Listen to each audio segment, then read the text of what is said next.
नवी मुंबईमध्ये सूटकेसमध्ये एका लहान मुलीचा मृतदेह आढळला आणि तळोजा देवीचा पाडा येथे 3 ते 4 वर्षांची ही मुलगी मंगळवारी हरवलेली होती। शेजारी राहणाऱ्या मोहम्मद अन्सारीकडूनच हरवलेल्या मुलीची हत्या करण्यात आल्याचं उघड झालंय।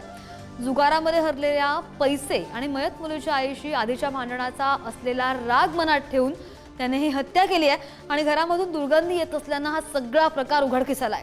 मुलीच्या हरवण्याची तक्रार अगोदरच पोलिसांकडे नोंद झालेली होती, मात्र तिच्या मृत्यूचं नेमकं कारण अद्याप अस्पष्ट असून पोलीस अधिकचा तपास करतायत। बातमी पाहतोय नवी मुंबईतून।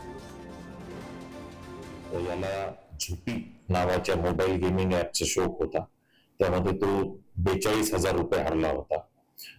या सगळ्याच्या टेन्शन मध्ये तो असं सांगतो की त्यांनी या मुलीला असं ठरवलं होतं मारायचं आणि त्यानंतर तो मृतदेहाची विल्हेवाट लावायची आणि तिच्या वडिलांकडे खंडणीची मागणी करायची। तथापि जेव्हा मुलगी मिळून येत नसल्याचं कळल्यानंतर तिथं पोलीस आले आणि त्याला ही बॅग बाहेर कुठं नेण्याची संधी मिळाली नाही, त्यामुळे त्यांनी ती बॅग समोरच राहत असलेल्या मैताच्या घरामध्ये टॉयलेटच्या सज्जावर लपवली।